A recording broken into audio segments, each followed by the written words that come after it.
Hello friend, स्वागत है आपका हमारे यूट्यूब चैनल निमिचनेट एजुकेशन में। मैं शशि सोनी आप सभी लोगों का स्वागत करती हूँ। उम्मीद करती हूँ आप लोगों की तैयारी बहुत अच्छी चल रही होगी, क्योंकि अब तो हमारा जो एग्ज़ाम है जून में नहीं होना है। आप लोगों को मालूम चल ही गया होगा कि अब हमारा जो ऑफिशियल नोटिफिकेशन है वो आ गया है कि जो 16 जून जून में हमका वो 15 जून या 16 जून को जो एग्ज़ाम होना था अब वो फाइनली रूप से नहीं होगा। ठीक है, तो आप सभी लोगों को इस बात की जानकारी मिल गई होगी। तो आप लोग लेकिन जो आपकी लास्ट डेट है वो 16 मई तक की है। ठीक है, तो 16 मई तक की फॉर्म भरने की, आप फॉर्म 16 मई तक भर सकती हैं और आपका जो एग्ज़ाम वो जुलाई अगस्त तक हो सकता है। अभी फाइनली डेट नहीं आई है एग्ज़ाम की, आपकी फाइनली डेट बहुत जल्दी आ जाएगी कि आपका एग्ज़ाम कब होना है। ठीक है, तो हम लोग अपनी बात कर रहे थे यूनिट 4 के बारे में। यूनिट 4 का पार्ट सी चल रहा था। ठीक है, तो यूनिट 4 में देखिए, इसमें पूरी यूनिट में टीचर एजुकेशन से रिलेटेड सारी चीज़ें पूछी गई हैं। ठीक है, और हमारा टीचर एजुकेशन से रिलेटेड यूनिट 2 में भी कुछ पोर्सन है जो हम लोगों ने बात की थी, पढ़ा हुआ है। यूनिट 2 में भी टीचर एजुकेशन का पार्ट कुछ लिया गया है। ठीक है, तो ये टीचर एजुकेशन से रिलेटेड आपको पढ़ना बहुत ज़रूरी है, क्योंकि यही चीज़ें आपके फर्स्ट पेपर हायर एजुकेशन में भी यही चीज़ें आ रही हैं। ठीक है, तो आप ये एक जगह बहुत अच्छे से पढ़ लेंगे तो आपकी सारी जगह पे की चीज़ें क्लियर हो जाएंगी। ठीक है, तो टीचर एजुकेशन आपकी यूनिट 4 में है। यूनिट 4 का पार्ट ए कंप्लीट हो गया है, पार्ट बी कंप्लीट हो गया है, पार्ट सी पे हम लोग चल रहे हैं। ठीक है, पार्ट सी में हमारा क्या क्या हो गया था? सेवाकालीन अध्यापक शिक्षा की संकल्पना, आवश्यकता, उद्देश्य तथा विषय क्षेत्र, ये हम लोगों ने पढ़ लिया है। इसकी बारे में हम लोग चर्चा कर चुके हैं। ठीक है, सेवाकालीन अध्यापक शिक्षा का संगठन और इसकी विधियों की रीतियाँ, ये बात करते हैं हम। सेवाकालीन अध्यापक शिक्षा का संगठन एवं इसकी विधियों की रीतियाँ। ठीक है, आपका पढ़ना है अध्यापक शिक्षा का संगठन और इसकी विधियों की रीतियाँ, organisation and model of in service teacher education. ठीक है, ऑर्गेनाइजेशन ऑर्गेनाइजेशन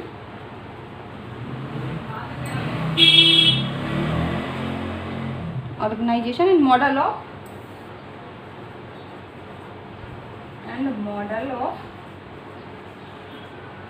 इन सर्विस टीचर एजुकेशन।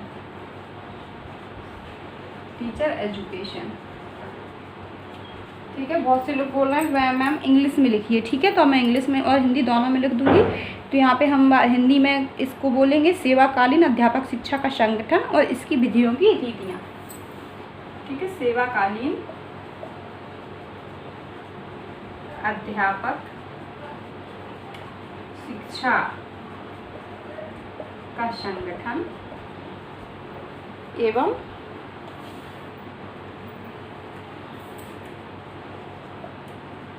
इसकी विधियों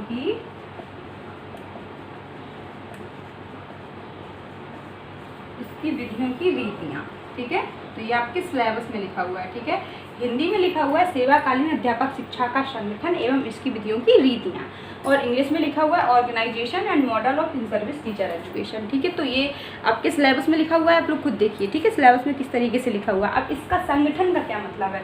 organisation and model of in service teacher education. Organization, ठीक है, संगठन, क्या क्या चीज़ें मिलकर हमारे टीचर एजुकेशन में काम करती हैं। ठीक है, कौन कौन से संगठन हैं, क्या क्या हम ऑर्गेनाइज करते हैं अपने टीचर एजुकेशन को चलाने में, कौन कौन सी चीज़ें हैं जो टीचर एजुकेशन को चलाती हैं। ठीक है, तो इसमें क्या है आपका, जैसे इसके कुछ अभी खड़ा है, इसके बाद आपको पढ़ना है इसमें, इसी के अंतर्गत आपको एजेंसीज भी पढ़नी है। ठीक है, इसी के अंतर्गत आपको एजेंसीज भी पढ़नी है।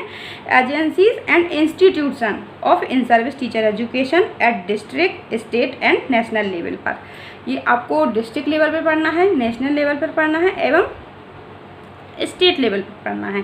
कौन कौन से पढ़ना है? SSA, MRSA, SCERT, NCERT, NCTE and UGC। ठीक है, ये सारी चीज़ें आपको सिलेबस के अंतर्गत पढ़नी है। ठीक है, तो आज हम किन किन चीज़ों पर बात करेंगे? आज हमारा ये एजेंसीज भी हो जाएंगी जो SSA, RMSA, SCERT, NCERT, NCTE and UGC। ठीक है, तो इसको आज हम ख़त्म कर देंगे। इसके बाद इसका बचेगा सेवाकालीन अध्यापक शिक्षा की योजना बनाने से संबंधित विचारणीय प्राथमिक बिंदु, उद्देश्य, समयावधि, संसाधन तथा बजट। आज हमारी जो ये यूनिट 4 है इसको हम कंप्लीट करने की कोशिश करेंगे। ठीक है, तो अब हम बात करते हैं अपने इसमें किसके संगठन कौन कौन से हैं। ठीक है, ठीक है। टीचर एजुकेशन, इन सर्विस टीचर एजुकेशन के कुछ उद्देश्य हैं इनको पूरा करने के लिए। इन सर्विस टीचर एजुकेशन के बारे में तो आप लोग समझ ही चुके हैं, आपको हम बता ही चुके हैं कि क्या होता है, इसके क्या क्या कार्य हैं, क्या उद्देश्य हैं, क्यों ये दिया जाता है, क्यों ये प्रशिक्षण, ये शिक्षा क्यों दी जाती है टीचर्स को। ठीक है, तो इस बारे में तो आप लोगों को जानकारी हुई गई है। अब इनके institutes, organization and model of in service teacher education, तो कुछ इसके इंस्टीट्यूट्स हैं एंड मॉडल्स हैं। तो क्या है, पहला आपका हम यहाँ पे बताएंगे आपका राजकीय विज्ञान संस्थाएं। राजकीय विज्ञान संस्थाएं, इनको इसमें बोलेंगे स्टेट इंस्टीट्यूट्स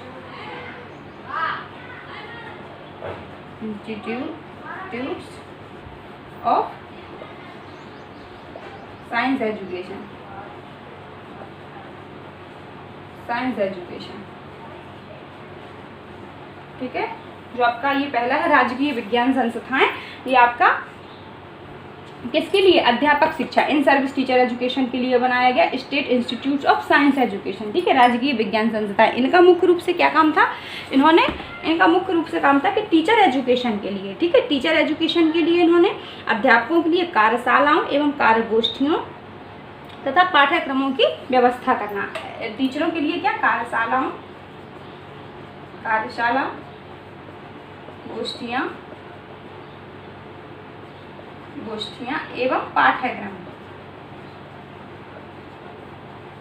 की व्यवस्था करना था। इनका जो टीचर एजुकेशन के लिए मुख्य रूप से कार्य था कि कार्यशाला एवं गोष्ठियाँ एवं पाठ्यक्रम की व्यवस्था करना, किसके लिए, टीचर्स के लिए। ठीक है, एवं और जो माध्यमिक विद्यालयों में विज्ञान की शिक्षा में सुधार करने के लिए, ठीक है, जो आपके स्थानीय माध्यमिक विद्यालय थे जो इनकी स्थापना की गई थी, ठीक है, तो माध्यमिक जो विद्यालयों में थे इनमें विज्ञान की शिक्षा में सुधार करने के लिए, ठीक है, तथा विज्ञान शिक्षा कार्यक्रमों को विकसित करने के उद्देश्य से की गई थी। ठीक है, विज्ञान की शिक्षा में सुधार करने के लिए जो राजकीय विज्ञान संस्थाएं स्टेट लेवल पर, तो जो माध्यमिक स्कूल थे, ठीक है, तो इनकी शिक्षा में सुधार करने के लिए, इनकी विज्ञान की शिक्षा में सुधार करने के लिए, ठीक है, विज्ञान की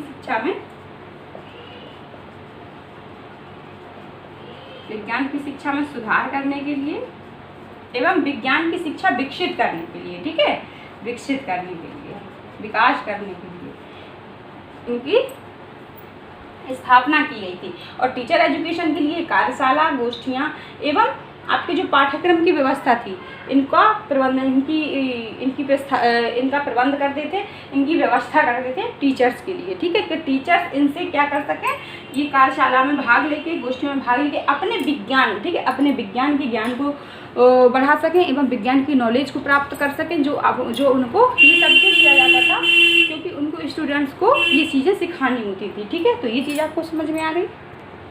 ठीक है, दूसरा है आपका राजकीय अंग्रेजी संस्थाएं। राजकीय अंग्रेजी संस्थाएं, स्टेट इंस्टीट्यूट ऑफ इंग्लिश। ठीक है, तो इनकी जो स्थापना की गई थी वो क्यों की गई थी, अध्यापकों को अंग्रेजी का ज्ञान देने के लिए, इंग्लिश भाषा सिखाने के लिए इनकी स्थापना की गई थी, कि जो सेवारत, ठीक है, जो सेवाकालीन अध्यापक हैं, ठीक है, जो सेवाकालीन इन सर्विस टीचर हैं, इनको इंग्लिश की शिक्षा देने के लिए एवं इंग्लिश की शिक्षा की नवीन प्रविधियां सिखाने के लिए, नवीन तरीके से, किस तरीके से बालकों को वो इंग्लिश का ज्ञान कराएंगे, तो नवीन शिक्षा विधियों का ज्ञान देने के लिए। ठीक है, नवीन शिक्षण विधियों के माध्यम से, ठीक है, नवीन शिक्षण विधियों के माध्यम से अंग्रेजी का ज्ञान कराना। ठीक है, अंग्रेजी का ज्ञान कराना, स्पेशली जो इनकी स्थापना की गई थी अध्यापकों को अंग्रेजी का ज्ञान कराने के लिए की गई थी। ठीक है, जो इंग्लिश भाषा सिखाने के लिए इनकी की गई थी, तो राजकीय अंग्रेजी संस्थाएं स्टेट इंस्टीट्यूट ऑफ इंग्लिश। ठीक है,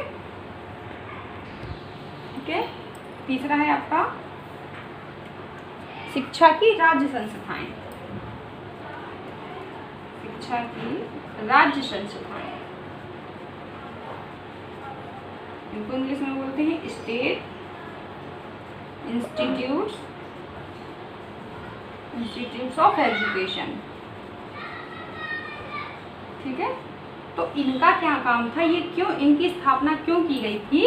इनकी स्थापना इसलिए की गई थी कि शिक्षक शिक्षा की व्यवस्था करना एवं शिक्षकों को प्रशिक्षण देने के लिए। ठीक है, स्टेट इंस्टीट्यूट ऑफ एजुकेशन, यहाँ पे शिक्षकों की शिक्षा की व्यवस्था थी एवं शिक्षक प्रशिक्षण की व्यवस्था थी। शिक्षकों को शिक्षक देने के लिए जो सेवारत शिक्षक हैं, ठीक है, जो सेवारत शिक्षक हैं, सेवारत शिक्षकों को शिक्षा देना एवं उनको प्रशिक्षण देने की व्यवस्था करता था ये आपका स्टेट इंस्टीट्यूट ऑफ एजुकेशन। यहाँ पे क्या होता था, ठीक है, इन संस्थाओं के द्वारा, यहाँ पे हम फिर से लिख देते हैं, ठीक है, इन शिक्षा की राज्य संस्थाएं स्टेट इंस्टीट्यूट ऑफ एजुकेशन। ठीक है, तो इनका मुख्य रोल क्या था, हमने आपको बताया कि शिक्षकों की शिक्षा की व्यवस्था करना एवं उनको प्रशिक्षण देना। ठीक है, इन संस्थाओं के माध्यम से, इन इंस्टीट्यूट्स के माध्यम से क्या होता था कि सूचनाएं प्रकाशित की जाती थी, प्रकाशन की सहायता से सूचनाएं दी जाती थी, भेजी जाती थी एवं प्राथमिक शिक्षा लेवल पर, ठीक, प्राथमिक शिक्षा लेवल पर, प्राथमिक शिक्षा लेवल पर पाठ्यक्रम, ठीक है, प्राथमिक शिक्षा लेवल पर जो आपका पाठ्यक्रम था, प्रविधियां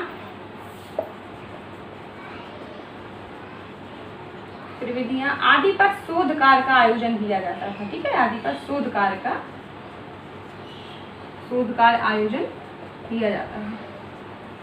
ठीक है, तो इनके माध्यम से जो इंस्टीट्यूट्स की स्थापना क्यों की गई थी, क्योंकि शिक्षकों को शिक्षा देने के लिए एवं उनको प्रशिक्षण देने के लिए। ठीक है, और यहाँ पे जो इनके माध्यम से, इन संस्थाओं के माध्यम से, इन इंस्टीट्यूट्स के माध्यम से सूचनाएं भेजी जाती थी। कैसे? प्रकाशन की सहायता से, प्रकाशन की सहायता से सूचनाएं भेजी जाती थी एवं प्राथमिक लेवल पर पाठ्यक्रम का एवं प्रविधियों आदि के प्रविधियों का एवं शोध कार्य का आयोजन किया जाता था। कि जैसे आपकी जो कार्यशाला हो गया, ठीक है, और गोष्ठियाँ हो गई, इनका आयोजन किया जाता था। तो आपको कार्यशाला, आप लोग सभी लोग जानते होंगे, इसको वर्कशॉप बोलते हैं और गोष्ठियों को क्या बोलते हैं? सेमिनार बोलते हैं। ठीक है, तो कार्यशाला का एवं गोष्ठियों का आयोजन किया जाता था। ठीक है, कार्यशाला, गोष्ठियाँ, मतलब जो भी विभिन्न प्रकार के वाद विवाद हो गए, ठीक है, विभिन्न प्रकार के आप लिख दीजिए, वाद विवादों का आयोजन, पाठ्यक्रमों का आयोजन,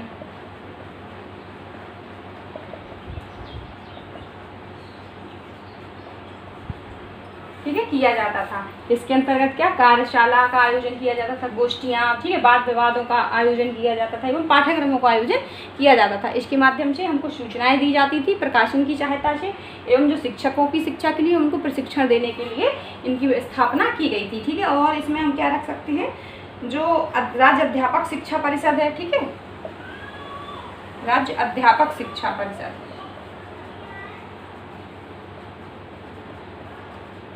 स्टेट टीचर एजुकेशन, ठीक है,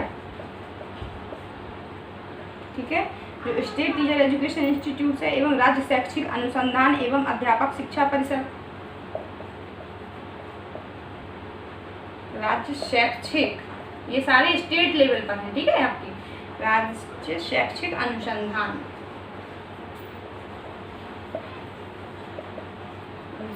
एवं अध्यापक शिक्षा,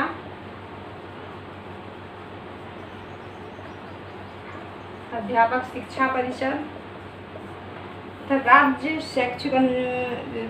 शिक्षा संस्थान और राज्य विज्ञान शिक्षा संस्थान। ठीक है, राज्य शिक्षा संस्थान तथा राज्य विज्ञान शिक्षा संस्थान, विज्ञान शिक्षा संस्थान आदि की राज्य संस्थाओं, जो जी आ रही है संस्थाएं, ये राज्य शिक्षा, ये राज्य इंस्टीट्यूट के अंतर्गत, राज्य की संस्थाएं के अंतर्गत आती हैं। राज्य शैक्षिक अनुसंधान, ठीक है, राज्य शैक्षिक अनुसंधान एवं अध्यापक शिक्षा परिषद, राज्य अध्यापक शिक्षा परिषद, राज्य शिक्षा संस्थान एवं राज्य विज्ञान शिक्षा संस्थान, ये संस्थाएं सभी आपके राज्य संस्थाओं के अंतर्गत आपकी आती हैं। ठीक है, तो इसके बाद इसके जो अभिकरण है, ठीक है, जो अभिकरण है कौन कौन से हैं, इनकी बात कर लेते हैं हम।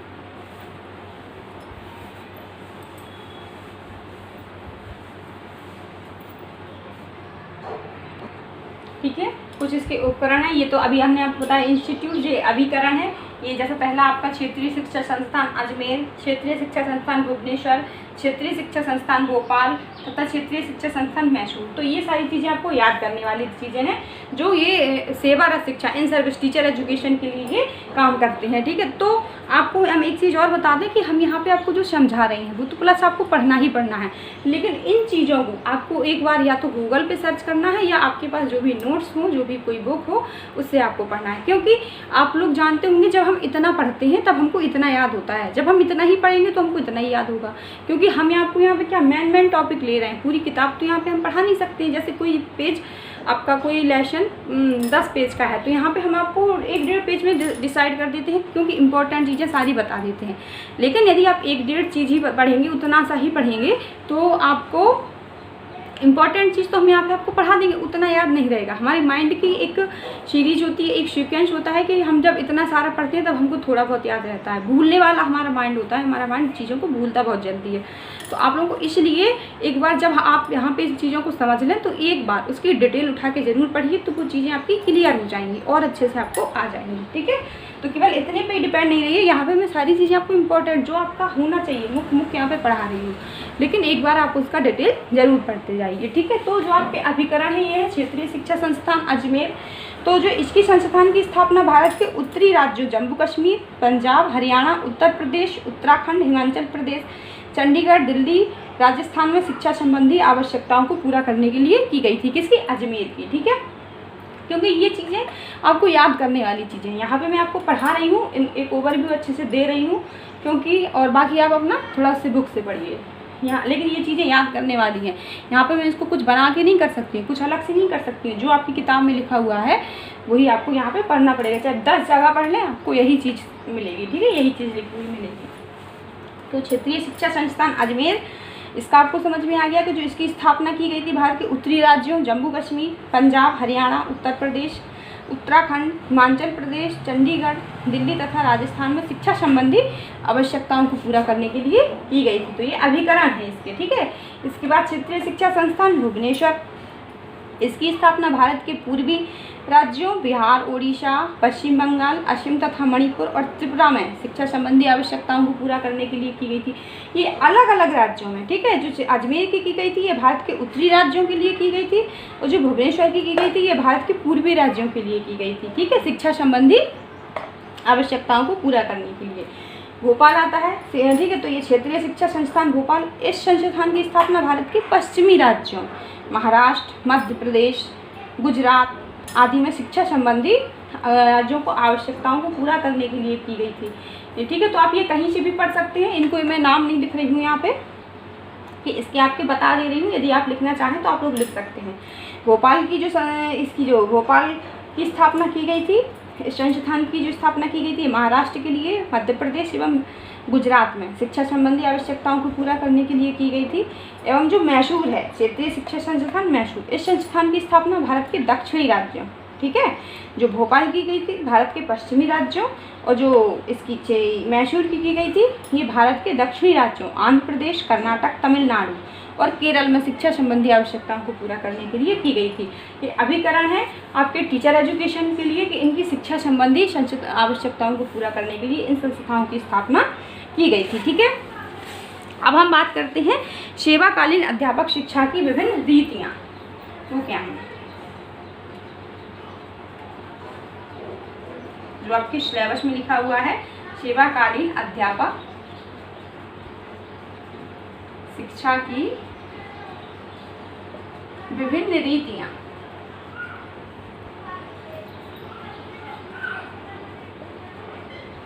विभिन्न रीतियाँ क्या हैं? सेवाकालीन अध्यापक शिक्षा की विभिन्न रीतियाँ। रीतियों से मतलब है कि हम किसी भी कार्य को करने के लिए हमारी क्या योजना है, किस तरीके से हम उसको कर रहे हैं। जैसे रीतियाँ शादी ब्याह होते हैं कि हम अपने समाज में शादी विवाह को करने की क्या रीतियाँ हैं। तो अध्यापक शिक्षा प्रदान करने की हमारे देश में क्या रीतियाँ हैं। ठीक है, तो सेवाकालीन जो सेवारत शिक्षक हैं, ठीक है, जो इन सर्विस टीचर हैं, उनको शिक्षा प्रदान करने की क्या रीति है, किस तरीके से हम उनको शिक्षा प्रदान करते हैं। ठीक है, तो इसके अंतर्गत हमको ये चीज़ें पढ़नी है। केवल हम इनको जो हेडिंग्स पढ़ते हैं तो हमको बहुत टफ लगता है, लेकिन जब हम इसको इजीली रूप से समझ लेते हैं तो उसमें कुछ नहीं होता है। कि केवल यही है कि हमको यहाँ पे यही पढ़ना है कि हम किस तरीके से जो इन सर्विस के, ठीक है, जो पढ़ा रहे हैं अध्यापक, उनको किस तरीके से शिक्षा प्राप्त करते हैं और किन रीतियों के माध्यम से, किस रीतियों के माध्यम से हम उनको शिक्षा प्राप्त कराते हैं या शिक्षा देते हैं।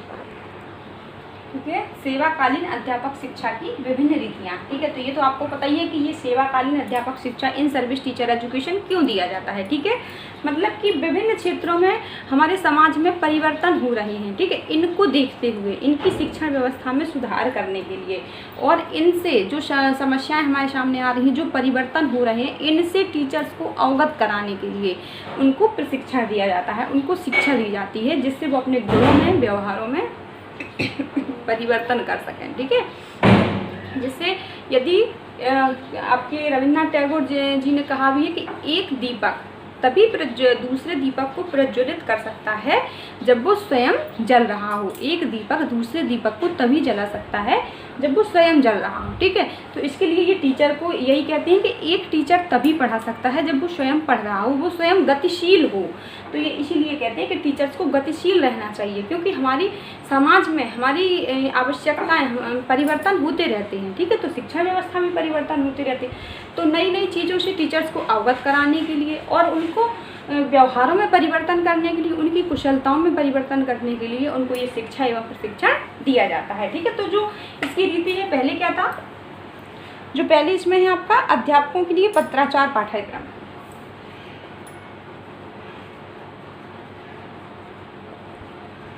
अध्यापकों के लिए पत्राचार पाठ्यक्रम।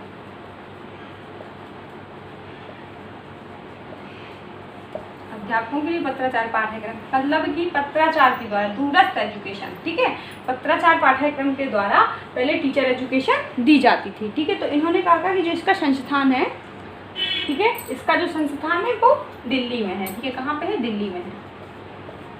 सबसे पहले शिक्षा संस्थान दिल्ली के द्वारा, सबसे पहले शिक्षा संस्थान दिल्ली के द्वारा ही जो अप्रशिक्षित अध्यापक थे, ठीक है, अप्रशिक्षित अध्यापकों को पत्राचार पाठ्यक्रम के द्वारा शिक्षण व्यवस्था प्रदान की गई। ठीक है, क्या शिक्षण दिया गया या शिक्षण व्यवस्था प्रदान की गई, शिक्षक प्रदान किया गया। ठीक है, शिक्षण व्यवस्था प्रदान की गई। तो सबसे पहले जो दिल्ली शिक्षा संस्थान था, उसी ने अप्रशिक्षित अध्यापकों को पत्राचार पाठ्यक्रम के माध्यम से शिक्षण व्यवस्था प्रदान की या शिक्षा व्यवस्था दी। जो सबसे पहले इसमें जो नवीनतम विश्वविद्यालय माना जाता है, जो नवीनतम विश्वविद्यालय है इसका,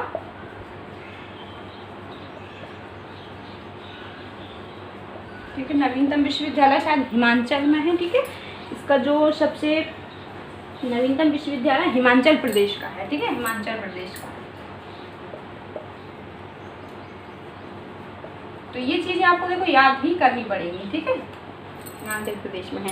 ठीक है, तो ये रीतियाँ हैं कि अध्यापकों को किस तरीके से प्रशिक्षण दिया गया। तो जो अप्रशिक्षित अध्यापक थे, जो दिल्ली शिक्षा संस्थान था, इसके माध्यम से सबसे पहले अप्रशिक्षित अध्यापकों को पत्राचार पाठ्यक्रम के माध्यम से उनको शिक्षा व्यवस्था शुरू की गई या शिक्षा व्यवस्था दी गई। ठीक है, तो इन्होंने क्या था कि इन्होंने जो बीएड को था एवं एमएड, ठीक है, इन्होंने बीएड एवं एमएड स्तर पर पत्राचार पाठ्यक्रम शुरू किया। ठीक है, तो जो नवीनतम विश्वविद्यालय हिमाचल प्रदेश का है, इसमें इन्हीं ने बीएड, इसी को बताते हैं, जो हिमाचल प्रदेश का जो नवीनतम विश्वविद्यालय, इन्हीं ने बीएड एवं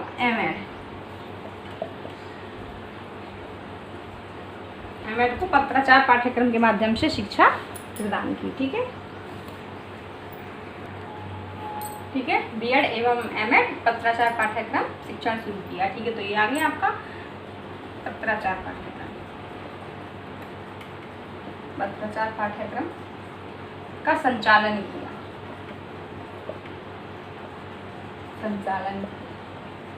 तो ये जो शिक्षक थे, जो बीएड एवं एमएड के जो स्टूडेंट्स थे, ये किसके माध्यम से, जो पत्राचार पाठ्यक्रम के माध्यम से ये शिक्षा व्यवस्था लेते थे या शिक्षा लेते थे। इसका पत्राचार पाठ्यक्रम के माध्यम से शिक्षा का संचालन हुआ। इसके बाद 1972 में शायद, इसके बाद 1972 में, जी 1972 में इस पर बीएड एमएड पर रोक लगा दी गई। ठीक है, एमएड पर रोक लगा दी कि जो एमएड पाठ्यक्रम व्यवस्था है ये पत्राचार पाठ्यक्रम के माध्यम से नहीं दी जाएगी। ठीक है, जो एमएड की शिक्षा है ये आपकी पत्राचार एजुकेशन के माध्यम से इसके नहीं दी जाएगी, केवल यहाँ पे बीएड शिक्षा को इन्होंने जारी रखा। जो बीएड की शिक्षा है ये आप पत्राचार पाठ्यक्रम के माध्यम से ले सकते हैं। ठीक है, तो इसमें एमएड की शिक्षा व्यवस्था इन्होंने हटा दी गई है, जो बीएड अभी भी जारी है। ठीक है, इसके बाद आपका आता है एमएड का शांतकालीन पाठ्यक्रम।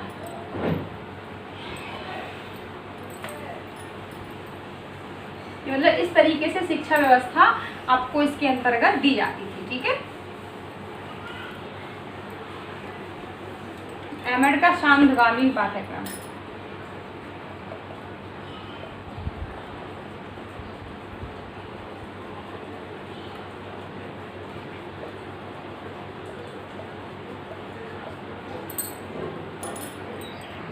ठीक है, कई जगहों पर कई क्षेत्रों में अध्यापकों की शिक्षा के लिए इसके एमएड का शांतकालीन पाठ्यक्रम का आयोजन किया गया या शांतकालीन पाठ्यक्रम चलाया गया। इसके बाद ठीक है आपका आ जाएगा इसमें आपका शांतकालीन शिक्षा व्यवस्था हो गया। इसमें जो ग्रीष्मकालीन संस्थाएं, ठीक है, अध्यापकों के लिए ग्रीष्मकालीन संस्थाएं,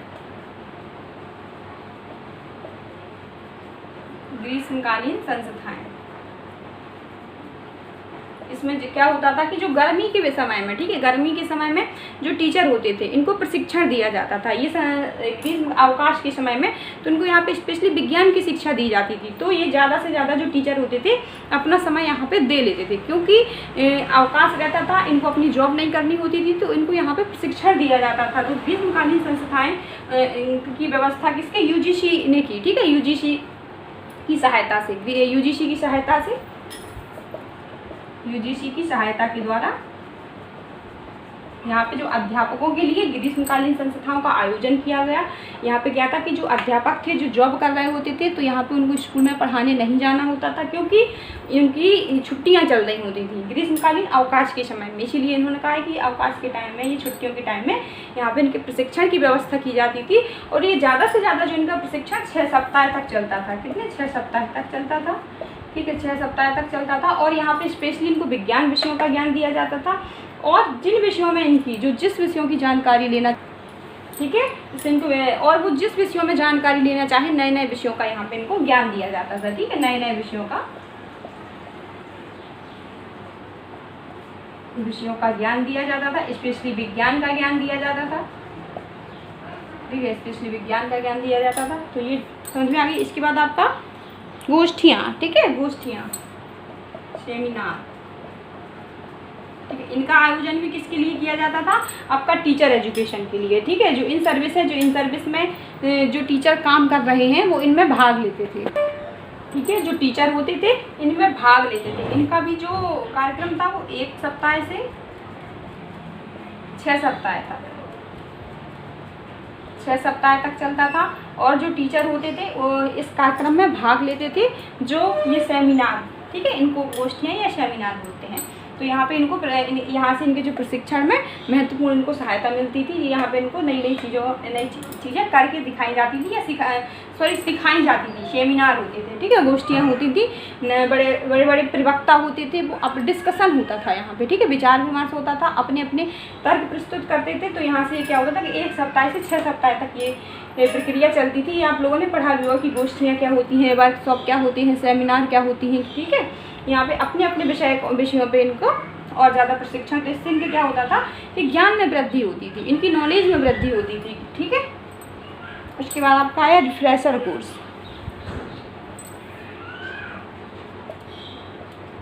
रिफ्रेशर कोर्स या रिफ्रेशर पाठ्यक्रम, ठीक है, इसके तो आपको नाम से ही समझ में आ रहा होगा, रिफ्रेशर पाठ्यक्रम। हमको अपने पाठ्यक्रम के अंतर्गत जो बदलाव हो रहे हैं, जो परिवर्तन हो रहे हैं, यहाँ पे उनका ज्ञान दिया जाता था, स्पेशली परिवर्तन के हिसाब से। ठीक है, नई नई चीज़ों को सिखाया जाता था, नई नई विधियों को करना सिखाया जाता था। ठीक है। तो यहाँ पे स्पेशली पाठ्यक्रम के हिसाब से जो हमारे पाठ्यक्रम में परिवर्तन हो रहा है उनके हिसाब से टीचर्स को ज्ञान दिया जाता था, उनके ज्ञान में वृद्धि की जाती थी, नए नए विचारों को कि किस तरीके से हम अपने स्टूडेंट्स को पाठ्यक्रम के हिसाब से समझा सकते हैं। तो यहाँ पे शिक्षा आयोग ने मुख्य रूप से प्रत्येक टीचर के लिए 5 वर्ष बाद, ठीक है, 5 वर्ष के टाइम के बाद, ठीक है, 5 वर्ष की समयावधि के बाद इनको 3 माह का 3 महीने का, ठीक है, 3 माह के प्रशिक्षण की व्यवस्था की रिफ्रेशर पाठ्यक्रम के लिए। तो मतलब कि प्रत्येक टीचर को जो इन सर्विस में जो जॉब कर रहा है शिक्षक, उसको प्रत्येक 5 वर्ष बाद 3 माह का उसको रिफ्रेशर पाठ्यक्रम शिक्षण व्यवस्था दिया जाएगा। इस प्रकार का कोर्स उसको लेना ही पड़ेगा या इस प्रकार का कोर्स उसको दिया जाएगा। जैसे कि मान लीजिए 5 वर्ष बाद हमारे पाठ्यक्रम में कुछ ना कुछ बदलाव हो ही जाएगा, ठीक है, तो कुछ ना कुछ बदलाव होगा, तो इसीलिए उसको ये कोर्स जरूरी होता है कि पाठ्यक्रम के हिसाब से उसको नॉलेज दी जाती है कि हमारे पाठ्यक्रम में क्या क्या परिवर्तन हो रहा है, तो उस हिसाब से उसके ज्ञान में, व्यवहार में और उसके कौशल में वृद्धि की जाती है इसके माध्यम से, ठीक है। तो ये आपकी थी इसकी रीतियाँ कि किस रीतियों के हिसाब से, किन रीतियों के हिसाब से जो टीचर को, इन सर्विस टीचर को प्रशिक्षण दिया जाता है, इन सर्विस टीचर एजुकेशन कैसी होती है, ठीक है। इसकी वजह से आपका इसमें आ गया दूरगामी शिक्षा, इसके अंतर्गत हम लिख सकते हैं दूरगामी शिक्षा। तो दूरगामी शिक्षा की व्यवस्था की जाती थी आपके इन सर्विस टीचर एजुकेशन के लिए, ठीक है, दूरगामी शिक्षा की व्यवस्था।